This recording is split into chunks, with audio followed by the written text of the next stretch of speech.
Oi, pessoal. Hoje é sexta-feira, 5 de dezembro de 2025, e nossos queridos amigos, nossos irmãos, nossos grandes amigos estão aqui. Larry squared. Larry, ao quadrado, ou antes de server vamos descobrir. Todos nós antes me imaginar. Lindamente o progresso é na te jacar. Minha Wikipédia diz junho e vou deixar assim. Eu recebo cartões de aniversário em junho. Uau! Deixe-me começar. Por favor, inscreva-se e clique no botão de curtir. Isso nos ajuda a alcançar mais pessoas. Deixe-me começar, Larry, com você sobre a reunião. Sabemos que Vladimir Putin está na Índia, e a forma como ele foi recebido é realmente impressionante de ver. Ele mencionou que os Estados Unidos estão pedindo à Índia que faça algo que eles mesmos não fazem.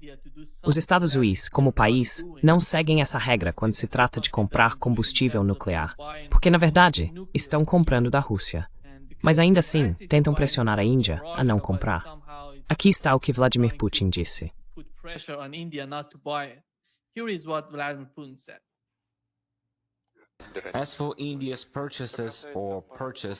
Quanto à compra de recursos energéticos da Rússia pela Índia, gostaria de observar, e já mencionei isso publicamente uma vez, que os próprios Estados Unidos ainda compram combustível nuclear de nós para suas usinas.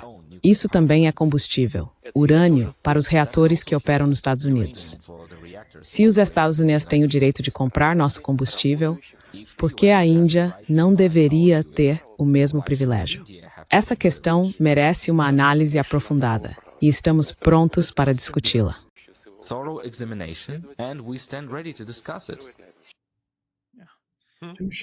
Toque, toque, toque. Hipocrisia. Teu nome é Donald Trump, sim. Larry, como você vê a forma como a Índia está resistindo à pressão dos Estados Unidos? Porque veja, nós entendemos o quão importante a Índia é para a Rússia, tanto dentro do BRICS quanto fora dele.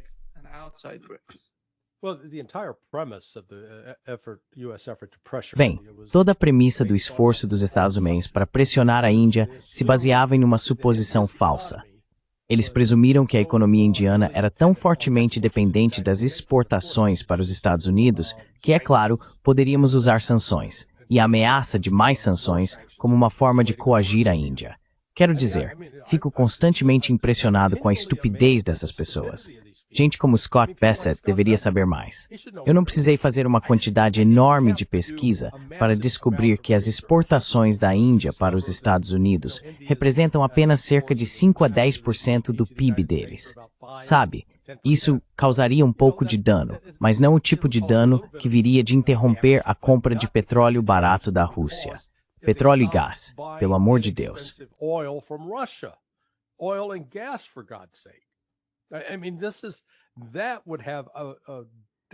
Quer dizer, isso teria um impacto devastador na economia indiana. Outra coisa é que, sabe, somos como a geração do Alzheimer, e não só o Trump. Quer dizer, o Biden, rapaz, ele também tinha isso. Obama, George W. Bush, Bill Clinton, eles não têm senso de história nem das relações entre a Índia e a Rússia, que remontam aos tempos da União Soviética. Na verdade, dentro de todo o contexto da Guerra Fria, foi o Paquistão que serviu de base para as operações da CIA dentro da União Soviética. Bem, os russos não se esqueceram disso. E era a Índia que era vista como um contrapeso ao Paquistão naquela época. Mas sabe, os russos e os indianos sempre tiveram relações muito, muito boas e calorosas. Fiquei meio divertido assistindo a algumas coberturas da imprensa. Tipo, meu Deus, Modi recebeu Putin. Oh, God, Modi welcomed Putin. Yeah, that's like, É tipo, vamos aplaudir o fato de que um cachorro vence outro cachorro e cheira a traseira dele, ok? É isso que os cachorros fazem. É isso que a Índia e a Rússia fazem. Eles são amigos, pelo amor de Deus. Lide com isso. O que realmente bagunçou tudo isso, do ponto de vista dos Estados Unidos, é que o objetivo dos Estados Unidos sempre foi destruir a Rússia e depois ir atrás da China. Bem, agora a Rússia está atuando como mediadora, desempenhando um papel de mediação entre a China e a Índia. E as bases desse conflito estão começando a rachar e se desgastar, com Modi e Xi lidando um com o outro. Então veja, a Rússia está desempenhando um papel significativo na criação dessa nova ordem econômica mundial. E quer dizer, se for por mais nada, isso foi o Modi mostrando o dedo do meio para Donald Trump e suas tentativas de intimidá-lo.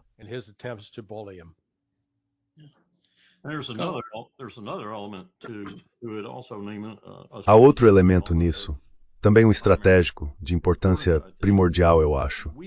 Nós temos, bem, as administrações em que servi, desde H.W. Bush, trabalhado arduamente para criar um novo relacionamento nuclear com a Índia, em que o Congresso não nos punisse severamente por fazer, porque, pelo menos para alguns deles, isso tinha implicações de apoio ao programa de armas da Índia. Estive envolvido nessa diplomacia. Foi algo muito bem ajustado, feito com cuidado. 10 pessoas que a conduziram, Deus salve a rainha e o rei, eram diplomatas do Departamento de Estado, principalmente de voo do Departamento de Defesa.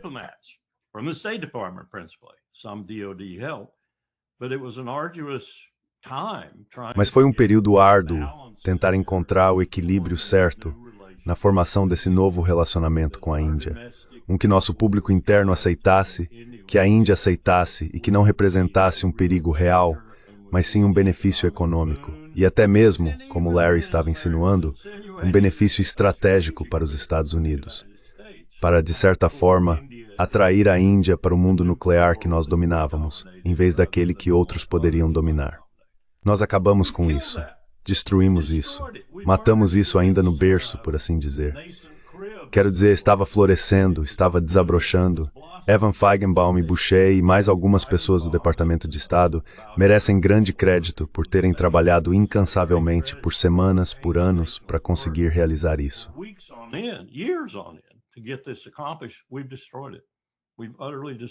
Nós destruímos isso. Destruímos completamente. Não acho que esse relacionamento vá se reerguer, porque a Índia, como Larry estava insinuando, ou dizendo diretamente, tem agora novos horizontes. Horizontes que são bastante históricos e também muito antigos em muitos aspectos, se você conhece a história da Rússia e da Índia. Mas ainda assim eles parecem estar fechando portas para outros agora. E o que fizemos, como Larry também sugeriu, foi forçar não apenas a Rússia e a China a se unirem, 2 dos países mais poderosos do mundo atualmente, mas também a Índia, que em breve superará a China em população, e está formando engenheiros e outros profissionais a um ritmo fenomenal. E estamos transformando todos eles em inimigos. Isso é absurdo.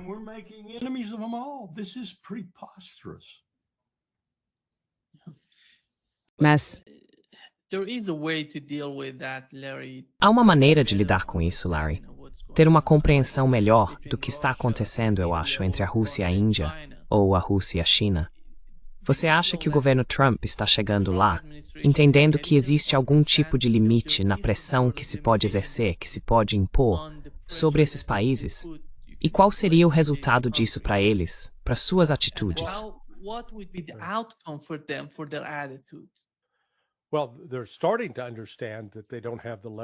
Bem, eles estão começando a entender que não têm a influência que achavam que tinham. Sabe, no passado, tínhamos um comercial nos Estados Unidos, talvez há 20 ou 30 anos. Era de uma empresa de investimentos, tentando fazer as pessoas aplicarem seu dinheiro, comprarem ações. Chamava-se E.F. Hutton. E o comercial dizia algo como, quando a E.F. Hutton fala, todo mundo ouve. Havia uma multidão conversando, e alguém mencionava E.F. Hutton, e todos paravam, olhavam e escutavam. Os Estados Unidos achavam que eram a E.F. Hutton. E não são mais. Ninguém realmente está nos ouvindo. E nas conversas que aconteceram entre Putin e Modi, eles estavam discutindo cooperação política, cooperação econômica e cooperação militar.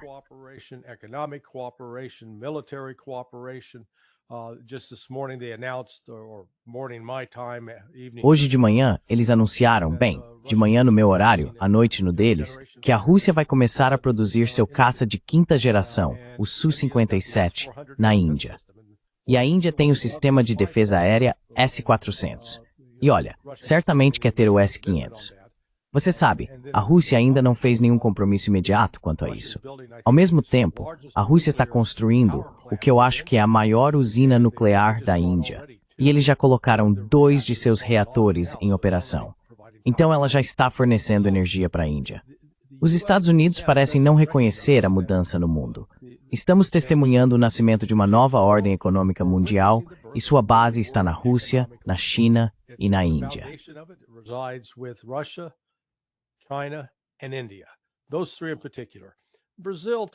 Esses três em particular, o Brasil em menor grau e a África do Sul. A África do Sul está meio que, apenas acompanhando o movimento. Mas o verdadeiro poder está na Rússia, na China e na Índia, especialmente na Índia e na China, por causa do tamanho de seus países e, por representarem cerca de 3 bilhões de pessoas dentro da economia mundial. Então os Estados Unidos não estão preparados para isso e ainda acham que podem obrigar as pessoas a fazer sua vontade. Mas o que aprendemos nos últimos 3 ou 4 dias é que vários desses países, especialmente a China, não estão mais comprando títulos do Tesouro dos Estados Unidos.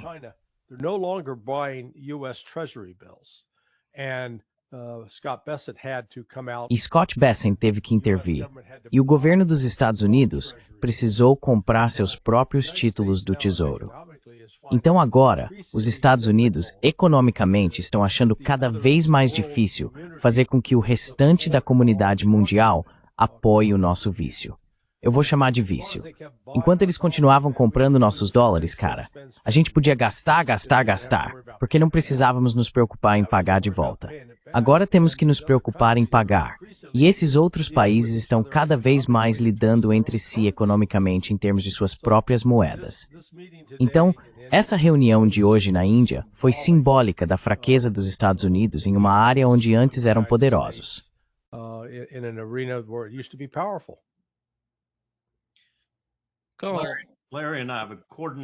Parece que o Larry e eu nos coordenamos com antecedência.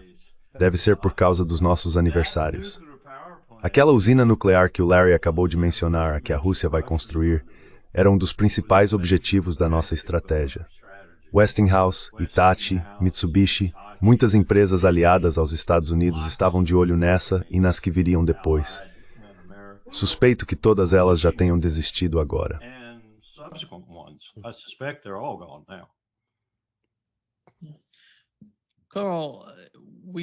Carl, nós falamos sobre a Índia, a Rússia, a China e outros países. Dá para ver que o interesse nacional está no centro do que eles buscam.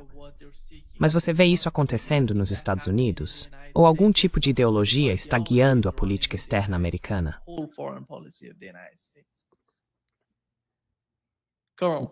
Carl, você está me perguntando. Diga-me qual é a ideologia além do dinheiro. Qual é a ideologia que impulsiona a política dos Estados Unidos? Às vezes, o está alinhado com o interesse nacional do que você está fazendo. Bem, eu não vejo nenhuma sobreposição significativa, exceto pelo benefício do clã Trump e da família Trump.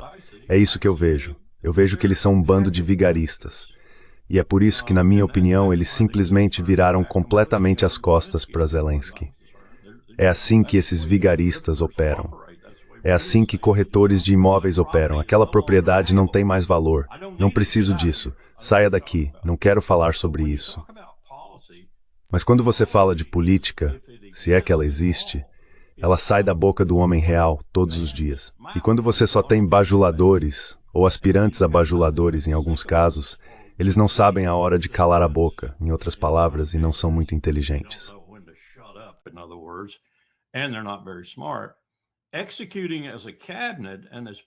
Executando como um gabinete e como membros principais do seu Conselho de Segurança Nacional, esse tipo de política parece bem estranho. E o que o Larry acabou de dizer sobre o secretário do Tesouro está absolutamente certo. Ontem foi vazado, que ele até mencionou em uma reunião, e não tenho dúvida de que isso é preciso, que teremos pagamentos da nossa dívida de 3 trilhões de dólares dentro da próxima década. Nós nem conseguimos começar a lidar com isso. Então, o que fazemos? Fechamos tudo? O que o Trump vai fazer se isso acontecer dentro dos 4 anos dele? Talvez até antes, no 3º ano ou no início do 4º.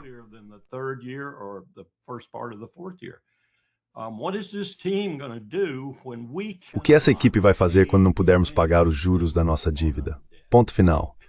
Vamos paralisar em muitos aspectos. Vai ser extremamente difícil para o americano comum. Essa é a verdadeira dor que está por vir. E para aqueles que estão, eu diria agora, não nos 50% mais baixos, mas nos 65% mais baixos. Pessoas vivendo de salário em salário, de refeição em refeição, de apartamento em apartamento, se perguntando para onde vai o futuro delas. Se Besson tiver certo, e eu acho que está, certamente estamos nos aproximando de 2 trilhões, e ele insinuou que talvez estejamos chegando a 3 trilhões. Isso é desastroso.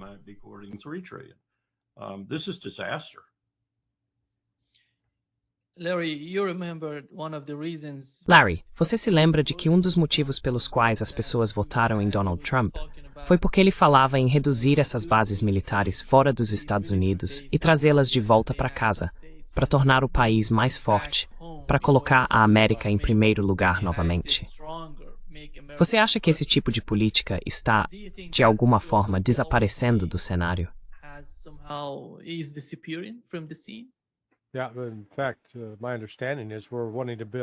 Sim, na verdade, pelo que entendo, queremos construir mais de 10 novas bases entre a Suécia e a Noruega. Sabe, somos como viciados em crack ou em metanfetamina. Simplesmente não conseguimos parar. Não conseguimos nos controlar. Sim, sabemos que deveríamos parar. Nossos dentes estão apodrecendo. Parecemos 20 anos mais velhos do que realmente somos. Mas, por Deus, temos que continuar gastando esse dinheiro com assuntos militares e intervindo nos assuntos de outros países. Simplesmente não conseguimos evitar. Então, sabe, o Trump traiu sua base nisso e eles estão se voltando contra ele.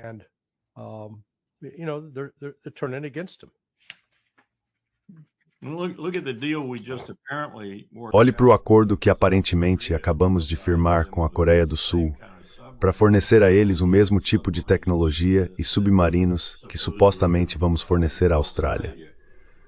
Nós mesmos nem conseguimos construir esses submarinos. Ambos os programas de ataque balístico estão muito acima do orçamento e muito atrasados em relação ao cronograma. Pela lei do Congresso, eles deveriam ser automaticamente cancelados por causa desses 2 fatores. Mas isso não vai acontecer porque eles levam isso muito a sério. Mas a Coreia do Sul acredita que algum dia vai ver esses submarinos.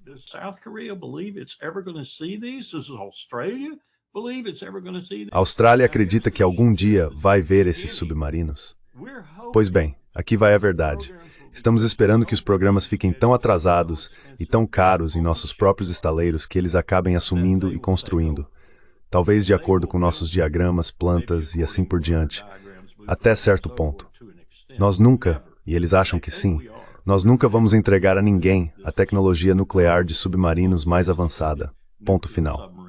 Nem mesmo para esse vigarista que está hoje no Salão Oval. Então o que os sul-coreanos e os australianos vão receber? Ar em um saco, provavelmente.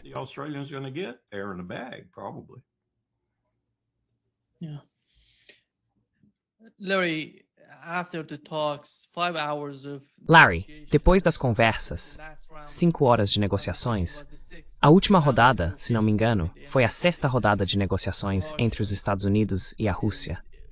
E aqui está o que John Bolton está dizendo. Ele acredita que Donald Trump está entregando a Ucrânia e que isso não beneficiaria a posição dos Estados Unidos. E foi isso que ele disse, Larry.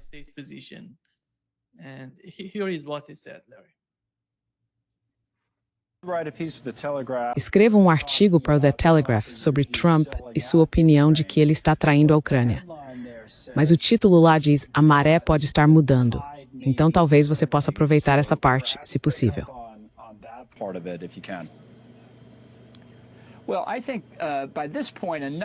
Bem, acho que a essa altura, republicanos suficientes no Congresso já perceberam que realmente não há esperança de que Trump vá defender os interesses estratégicos dos Estados Unidos aqui. Ele está em busca de um prêmio Nobel da Paz. É tão simples quanto isso.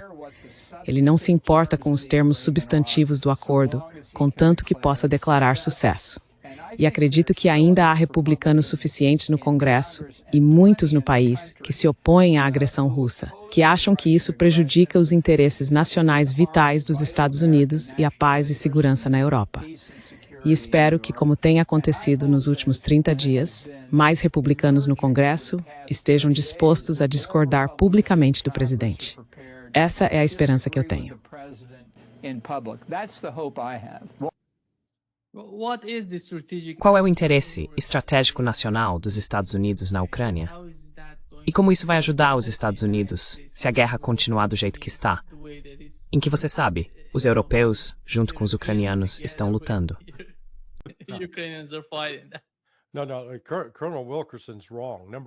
Não. O coronel Wilkerson está errado. Em primeiro lugar, há muitos membros do Congresso contando com esses milhões de dólares que o Zelensky está desviando. Vamos lá, eles também precisam ter suas contas de aposentadoria. Nunca vi tanta besteira delirante na minha vida. Não importa o que o Congresso dos Estados Unidos pense ou faça. Não importa o que Donald Trump pense ou faça. A Rússia vai esmagar a Ucrânia militarmente. A única maneira de manter a Ucrânia intacta como uma nação semifuncional é negociar imediatamente com a Rússia e aceitar os termos russos. Sabe, isso não é como querer comprar um carro novo quando você tem todo o dinheiro do mundo e um vendedor ansioso para te vender um.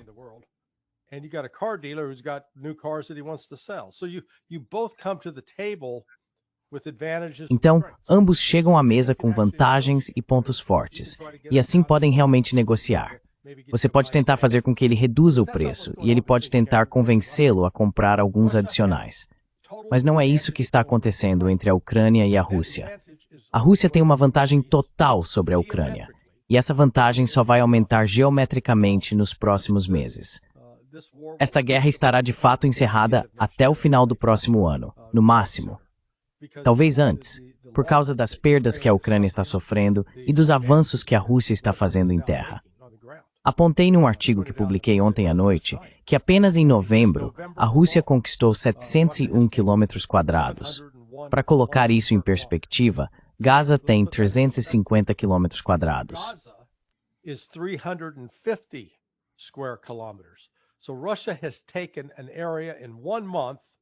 Então, a Rússia conquistou uma área em um mês, que é 2 vezes o tamanho de Gaza.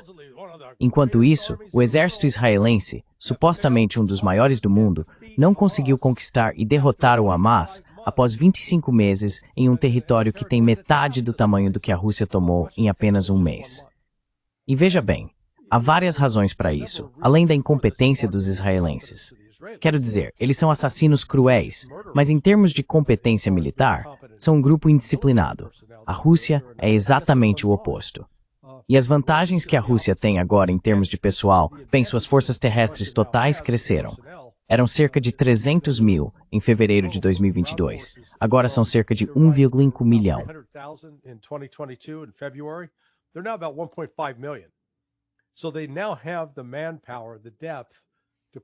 Então agora eles têm o efetivo e a profundidade necessários para lançar ofensivas em múltiplos eixos de ataque. E o Ocidente e a Ucrânia não podem fazer nada para impedir isso. Então, sabe, ouvir o Bolton falar sobre isso. Vá em frente, aprove qualquer resolução que quiser, sancione mais a Rússia. Como isso funcionou até agora?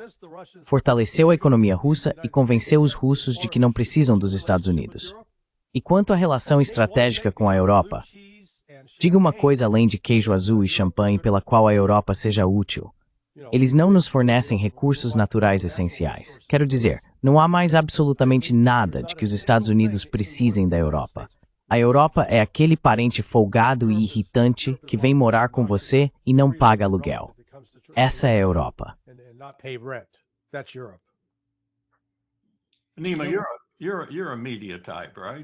Nima, você é do meio da mídia, certo? Você admite isso. Então se pergunte, por que diabos você teria um dos principais neoconservadores dos Estados Unidos assumido, barulhento, provocador? Por que você o chamaria, a não ser para provocar exatamente o tipo de controvérsia que eles queriam provocar? Quero dizer, é como ter o Lindsey Graham no programa. É como ter o Marco Rubio, exceto que o Marco Rubio vem com o selo de ser secretário de Estado. Deus me livre que ela algum dia exerça isso de forma significativa. Por que você o chamaria? Porque sequer o ouviria. Ele está dizendo que Lindsey Graham e outros como ele gostariam que estivesse acontecendo.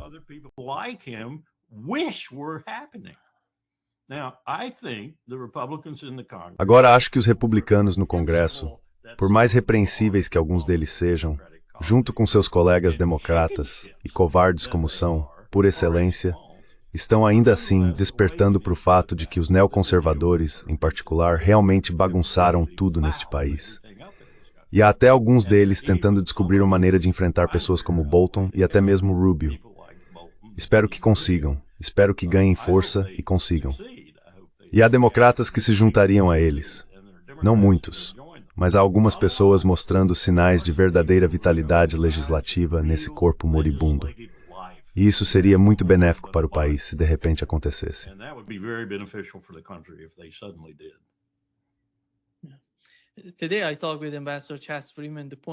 Hoje, conversei com o embaixador Chas Freeman. O ponto que ele estava levantando é que a Europa está tentando comprar armas dos Estados Unidos com dinheiro que não tem. Os Estados Unidos vão vender a eles armas que não conseguem produzir. E os ucranianos vão usar essas armas, armas imaginárias, com soldados que não têm. Mas afinal, Larry, qual é o plano por parte dos europeus?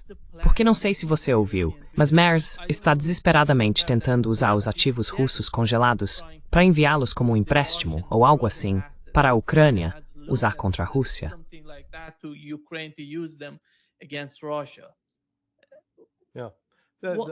used a funny word there. Plan? Você usou uma palavra engraçada aí. Plano. Eles não estão planejando nada. Está brincando? Eles estão inventando tudo conforme avançam. Isso não saiu como eles esperavam. Lá em fevereiro de 2022, ouvi Alexander Mercouris, do The Duran, descrever como houve uma reunião da OTAN logo depois que Putin lançou a Operação Militar Especial. Os países da OTAN estavam eufóricos de alegria porque realmente achavam: ah, meu Deus, agora pegamos os russos. Vamos impor sanções a eles. O exército deles é péssimo. Eles vão perder. Nós vamos vencer. Viva! E agora, 4 anos depois, estão olhando ao redor e dizendo: alguém anotou a placa do caminhão que acabou de passar por cima de mim?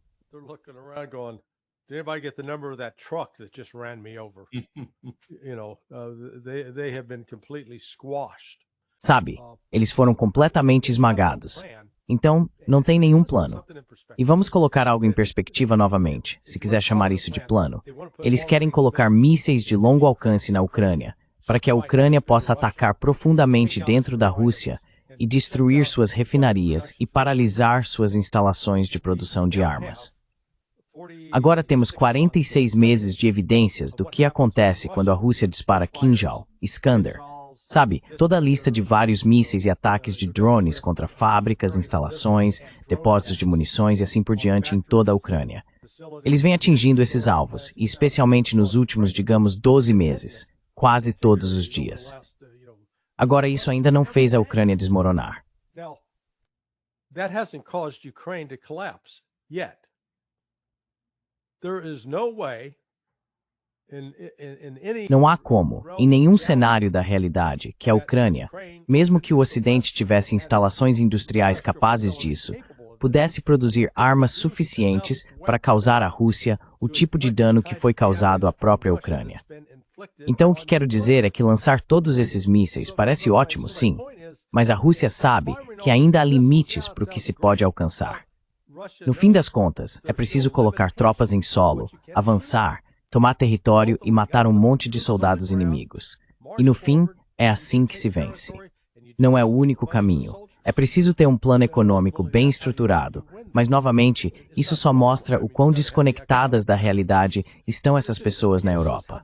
Elas não pensam na logística da coisa.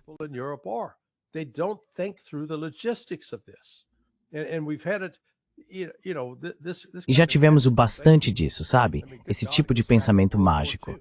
Quero dizer, meu Deus, isso remonta à Segunda Guerra Mundial, quando Curtis LeMay e outros da 8ª Força Aérea pensavam: cara, tudo o que precisamos fazer é lançar bombas suficientes sobre a Alemanha e os alemães vão se render. Bem, não funcionou.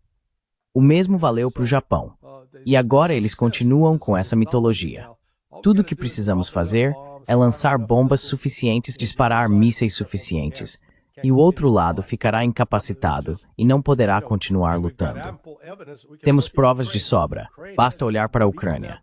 A Ucrânia foi duramente atingida, mas ainda está de pé.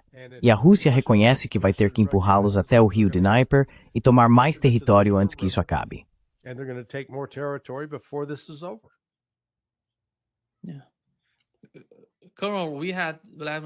Coronel, tivemos Vladimir Putin dizendo que se a Ucrânia continuar com esses ataques terroristas contra a Rússia e os petroleiros russos, eles vão cortar a Ucrânia do Mar Negro. Ele mencionou especificamente a possibilidade de capturar Odessa e Mykolaiv.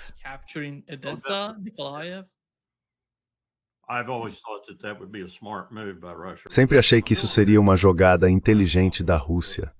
Realmente, do ponto de vista militar, talvez não do político, mas militarmente, controlar toda a borda norte do Mar Negro. Deixe-me voltar ao que o Larry estava dizendo e reforçar um pouco, se eu puder. Se você observar, bem, John Mearsheimer dá palestras sobre isso, mas ele faz isso em um nível muito esotérico. Se você descer 1 ou 2 níveis, verá o velho argumento entre uma potência marítima e uma potência terrestre. E não há exemplo, em todo o planeta, de uma potência terrestre tão difícil de lidar quanto a Rússia. Nenhum. Absolutamente nenhum. Quando as pessoas falam sobre a marinha fraca deles e coisas do tipo, elas não entendem a história. Elas não entendem a história.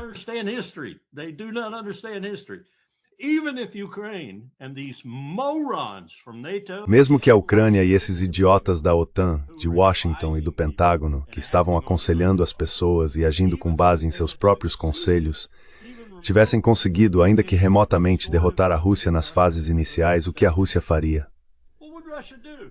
A mesma coisa que já fez no passado. Eles pegariam tudo, moveriam para um lugar onde ninguém pudesse atingi-los e lutariam a partir dali, e depois de novo, e lutariam a partir dali. E então o que você faria? Chamaria o Japão e a Coreia para atacá-los por aquele lado? Temos um primeiro-ministro no Japão falando sobre isso em relação à China. Que desastre isso seria. Mas isso é absurdo, o que esses militares estão tentando fazer com a Ucrânia. E isso realmente me preocupa, porque temos esses mesmos militares ou seus sucessores lidando agora com a situação na Venezuela.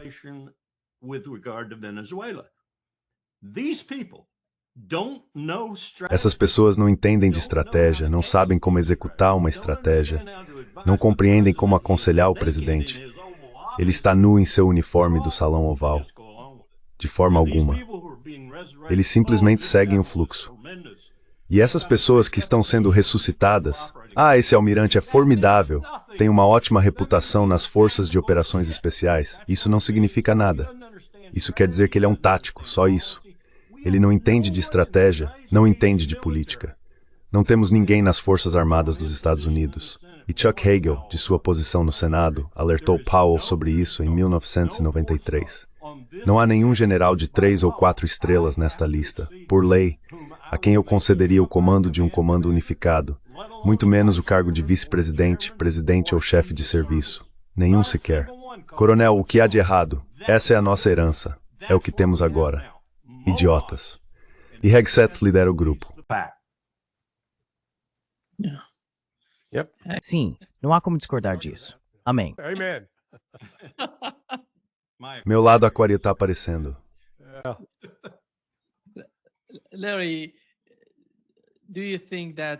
Larry, você acha que Vladimir Putin quis dizer que eles estão dividindo 28 pontos em 4 pacotes? Sim. Então, se você pensar sobre isso, considerando que temos as questões com a Ucrânia, os europeus, os Estados Unidos e toda a arquitetura de segurança da região, o que você diria que é a prioridade da Rússia neste momento?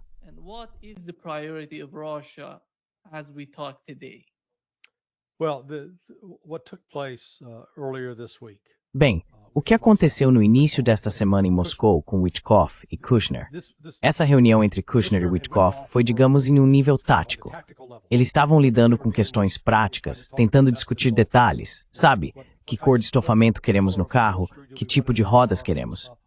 Enquanto isso, Putin está falando sobre se queremos mesmo carros ou se há uma forma melhor de transporte.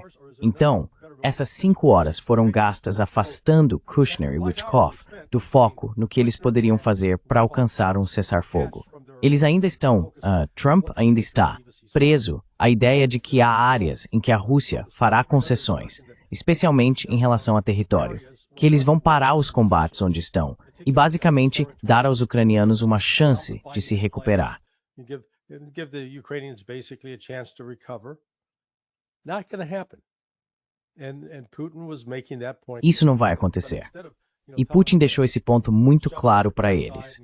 Mas em vez de, você sabe, mandá-los enfiar isso onde o sol não brilha e dizer para sumirem até terem algo mais sensato, eles mantiveram tudo em termos muito cordiais. Acho que Putin acredita que pode, em última instância, atrair Trump para negociar com a Rússia em uma base econômica e bilateral, sem precisar se preocupar com o que os europeus pensam. Então, isso não foi uma negociação sobre os 28 pontos. Foi mais sobre estabelecer que tipo de estrutura de negociação eles teriam. E Putin deixou muito claro, há uma semana em Bishkek, que quando as negociações começarem, Lavrov estará no comando, com Medensky e Ushakov o auxiliando.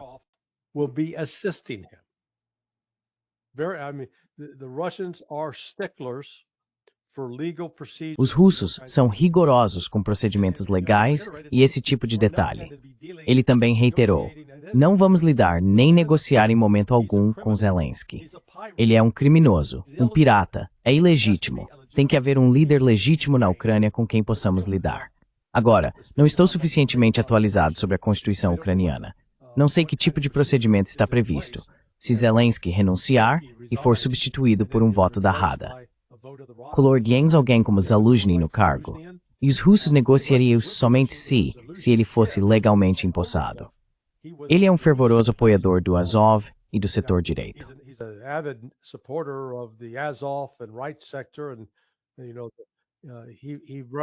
E você sabe, ele representa o desejo russo de desnazificação. Ele faz parte do problema, mas a Rússia ainda poderia conversar com ele. Então isso é mais ou menos sobre fazer com que Kushner e Witkoff compreendam completamente a posição russa. Eles precisam voltar e comunicar isso a Donald Trump. Acho fascinante que ainda não tenhamos visto nenhum vazamento do lado de Trump sobre o que saiu disso. E eles nem estão tentando jogar o jogo da narrativa, porque acho que agora perceberam que a Rússia tem as cartas na mão. Você sabe, Trump disse a Zelensky que ele não tinha nenhuma carta na manga. Bem, Donald Trump também não tem nenhuma carta na manga. Putin tem. E acho que talvez Trump, ou pelo menos Witkoff e Kushner, reconheçam isso.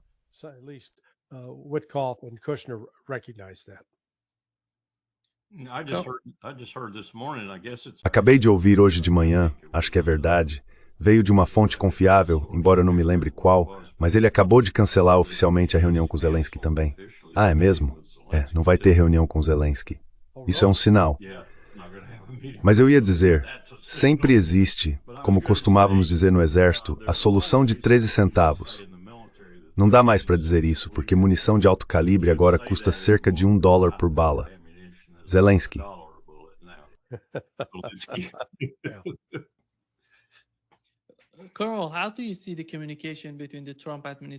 Coronel, como o senhor vê a comunicação entre o governo Trump e os europeus? Sabemos que hoje, enquanto conversamos, Macron está na China, tentando convencer os chineses, assim como Olaf Scholz tentou fazer quando era chanceler da Alemanha.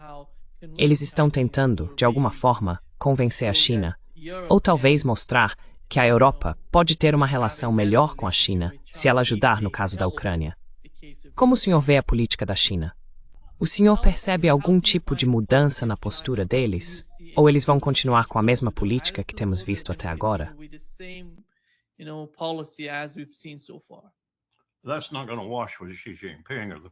Isso não vai colar com Xi Jinping, o Politburo ou qualquer pessoa de destaque oficial na China, Wang Yi, o ministro das Relações Exteriores. Simplesmente não vai colar. A China gostaria de ter melhores relações com a Europa, e já afirmou isso repetidamente. Ela sente que o obstáculo para isso é a OTAN e os Estados Unidos, porque entende que a estratégia norte-americana era enfraquecer a Rússia e depois ir atrás da China com a ajuda da OTAN.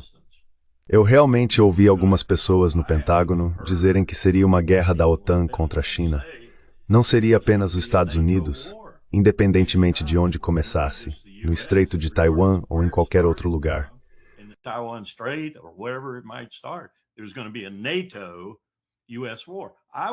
Vai haver uma guerra entre a OTAN e os Estados Unidos.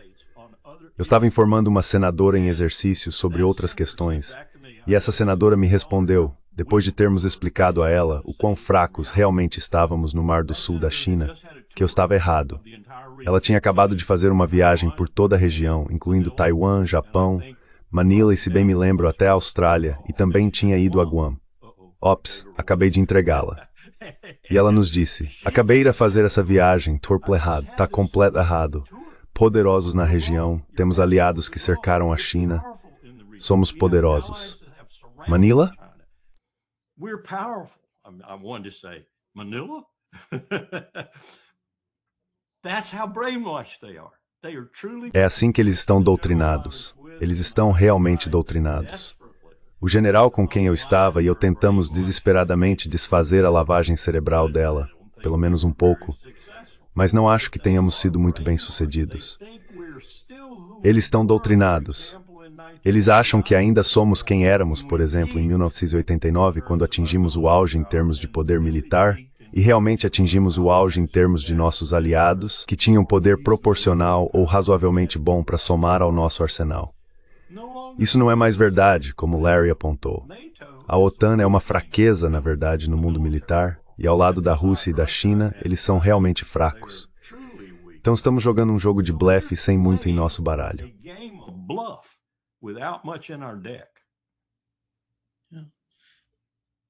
Larry, aqui está o que Stormer disse sobre a China.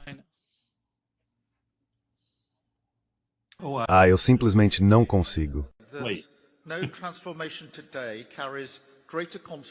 Nenhuma transformação hoje tem consequências maiores do que a ascensão da China.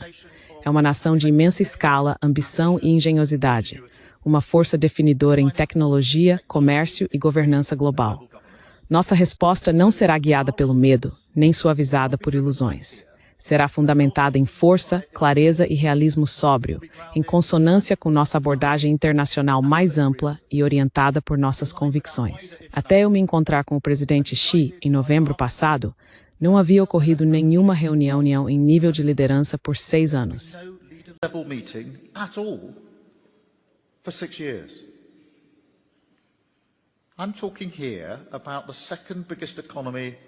Estou falando aqui sobre a segunda maior economia do mundo, uma nação que representa mais de 1/4 da pesquisa e desenvolvimento globais e lidera em algumas tecnologias críticas que são fundamentais. Com Hong Kong, é o nosso terceiro maior parceiro comercial, sustentando cerca de 370 mil empregos britânicos. E minha senhora prefeita, também estou falando de um país que está projetando seu poder. Um membro permanente do Conselho de Segurança da ONU e uma das forças militares mais poderosas do mundo, expandindo rapidamente seu arsenal nuclear. E sim, um país que representa ameaças reais à segurança nacional do Reino Unido, para ser direto.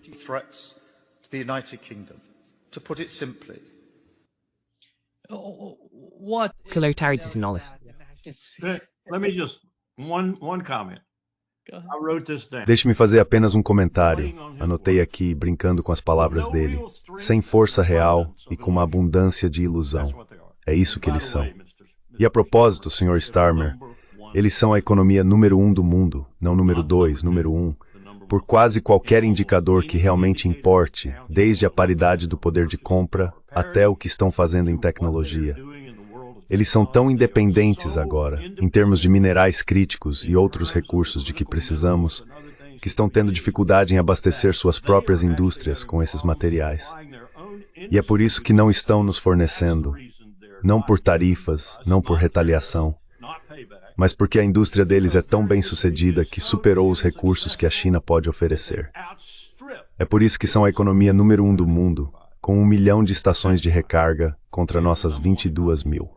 1 billion charging stations to our 22,000.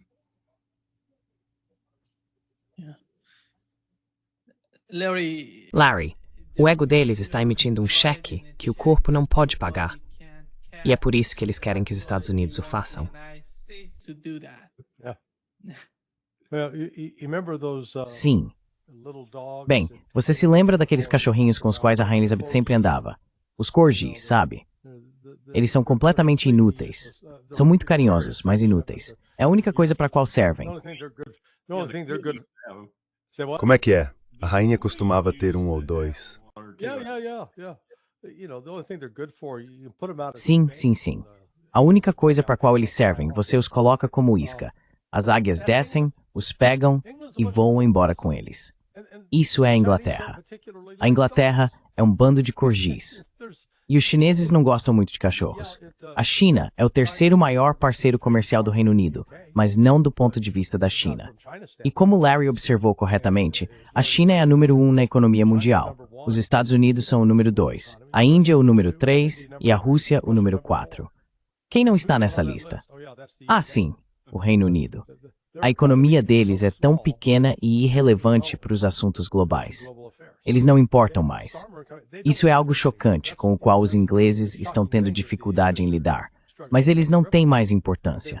Eles têm uma grande história, em termos de ter desempenhado um papel fundamental no desenvolvimento do que chamamos de civilização ocidental. Mas toda essa coisa da civilização ocidental está sendo desacreditada. That whole Western civilization thing is being discredited and certainly being left behind in the dust. E certamente, eles estão sendo deixados para trás na poeira, enquanto Rússia, China e Índia realmente estão forjando uma nova história. E veja, a única questão é, que ameaça à segurança nacional a China representa para o Reino Unido? Historicamente, não foram os chineses que foram à Inglaterra, tomaram o controle e administraram os assuntos a partir de Hong Kong, foram os britânicos. As guerras do ópio. Quero dizer, os britânicos causaram muitos danos aos chineses ao longo dos anos. E veja, acho que os britânicos se acostumaram com a ideia de que aqueles chineses eram inferiores a eles, os britânicos. E agora os chineses conquistaram seu próprio espaço e, francamente, não precisam da Inglaterra, do Reino Unido. É irrelevante para eles. They don't need England, the United Kingdom. It's irrelevant to them.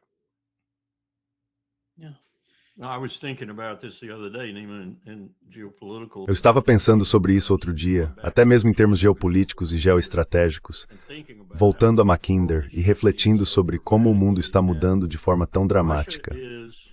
A Rússia é a principal potência terrestre do planeta. Sempre foi, em certo sentido, certamente de forma latente, mas agora acredito de fato. Então, o que está acontecendo com essa disputa entre o poder marítimo e o terrestre? O que está acontecendo nesse aspecto? A Grã-Bretanha está desaparecendo. Antes, o império onde o sol nunca se punha, com uma marinha real que era a inveja do mundo, se não o temor do mundo, agora não tem nada. Não consegue nem tripular seus principais navios de guerra, porque não tem pessoal suficiente.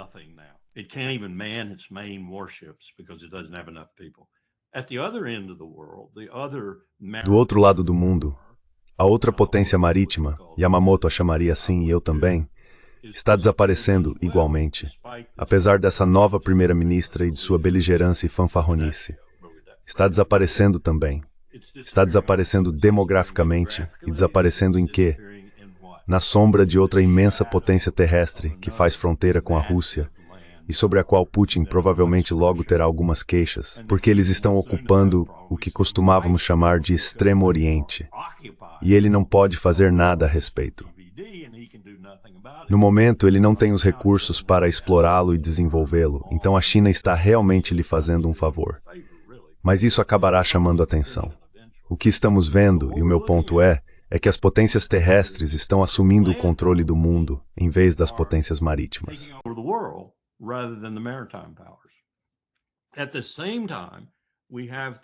Ao mesmo tempo, temos coisas acontecendo no domínio marítimo que mostram que pelo menos as frotas de superfície estão obsoletas.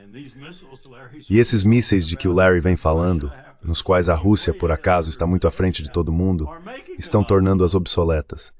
Então, o que isso significa para a ilha e potência terrestre chamada Estados Unidos da América? Não significa nada. Estamos no meio disso, e é melhor que sejamos mais inteligentes do que todos os outros. Mas somos mais tolos do que todos os outros. Então o que isso quer dizer? Que vamos perder essa luta clássica e milenar entre o poder marítimo e o poder terrestre, porque as potências terrestres estão ganhando vantagem sobre nós a cada dia. Eu sei que a China tem a maior frota de pesca em alto mar, com 6.000 navios também.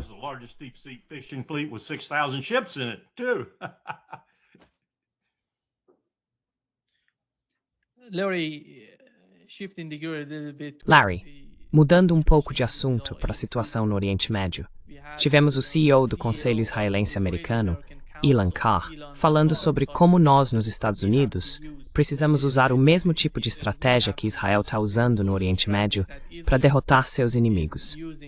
Veja o que ele disse, Larry.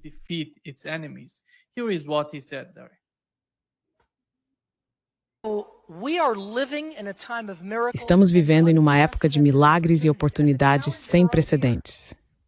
O desafio para nós aqui, e com isso encerro porque é fundamental, é transformar os sucessos de Israel em nossos próprios sucessos e vitórias aqui, porque somos um só povo. A fraqueza de Israel é a nossa e a força de Israel é a nossa. Agora que Israel virou toda a situação geopolítica de cabeça para baixo, nosso trabalho na diáspora é aproveitar essas conquistas e vencer aqui. Que nossos inimigos aqui, o que Israel fez com seus inimigos lá. E é nisso que o IAC está focado.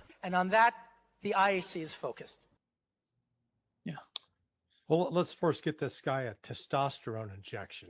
Bem, primeiro vamos dar uma injeção de testosterona nesse cara. Santo Deus. Quero dizer, inicialmente eu não vi, só estava ouvindo a voz. Achei que você tinha dito que era um homem. Parecia uma mulher. Então vamos começar por aí. Sabe, uma das maiores mentiras que o lobby sionista tem propagado é essa noção de judaico. Temos uma herança judaico-cristã? Não, não temos.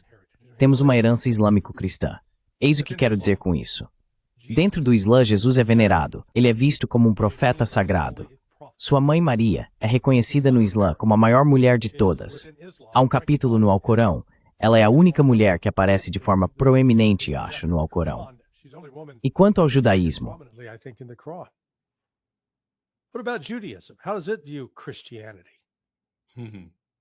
Como o judaísmo vê o cristianismo? Jesus é um ninguém. Alguns escritos talmúdicos, há certa controvérsia sobre isso, basicamente falam de Jesus sendo fervido em um pote de excremento, que Maria era basicamente uma prostituta que engravidou e tentou fingir que era de Deus. Então, a realidade é que os cristãos não compartilham nada com o judaísmo. Os cristãos têm mais em comum com o islamismo. E mesmo assim, a mentira continua sendo propagada. Ah, sim, aqueles islamistas, cara, eles querem matar todos os cristãos. E, no entanto, se você for ao Irã, você sabe algo sobre o Irã, Nima? Em Teherã, acho que a comunidade judaica mais antiga do mundo ainda vive lá. Espere um segundo. Eu pensei que eles iam matar todos os judeus. Wait a second, I thought they were going to kill all the Jews. So this effort to Então esse esforço para vincular o judaísmo e o cristianismo e depois usar todo aquele pretexto cristão, se você não apoia Israel, você não é um bom cristão, sabe, essa besteira, está morrendo agora. E é por isso que esse cara está um pouco estridente em seus comentários, porque o panorama estratégico está mudando.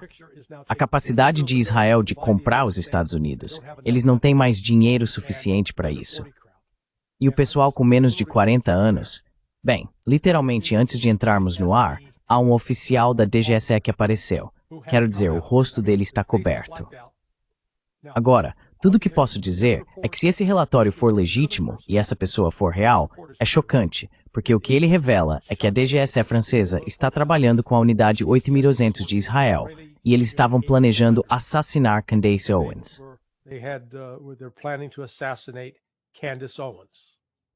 Yao. E por que motivo os franceses e os israelenses cooperariam nisso? Bem, primeiro, Candace Owens está criticando a esposa de Macron, afirmando que ela é um homem. E o que sabemos de fato é que a atual esposa de Macron era professora, com cerca de 30 e poucos ou 40 anos, envolvida com um garoto de 15 anos, o que na maioria dos países é considerado estupro de vulnerável. Então tem isso. E a postura antisionista de Candace Owens deixou os israelenses irritados. Então, se isso for verdade, vai colocar mais lenha na fogueira. Como eu disse, o fato de o rosto desse oficial da DGSE estar coberto, a voz alterada, ainda tentando se proteger. Mas, se isso for verdade, vai acrescentar uma dimensão totalmente nova a essa história. Israel tem mais do que apenas um problema de relações públicas para se preocupar.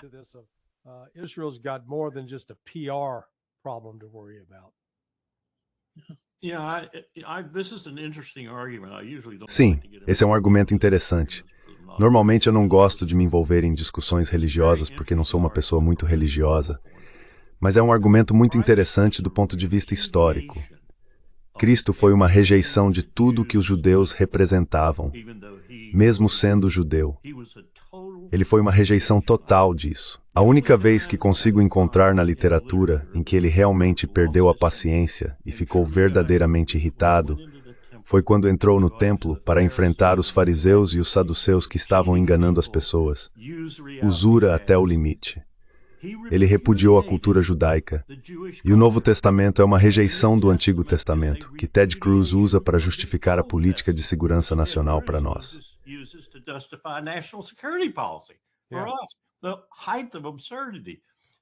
O auge do absurdo.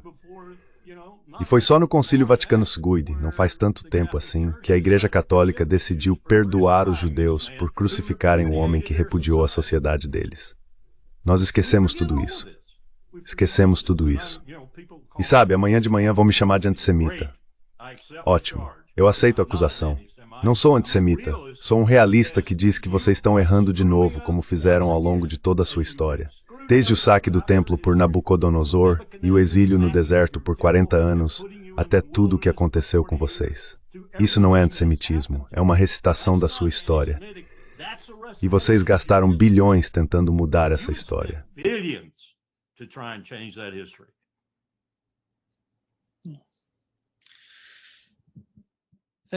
Muito obrigado, Carl e Larry, por estarem conosco hoje. Sempre um grande prazer. Ei, não resolvemos os problemas do mundo, mas por Deus identificamos alguns. Tudo bem, se cuida. Muito obrigado. Tchau.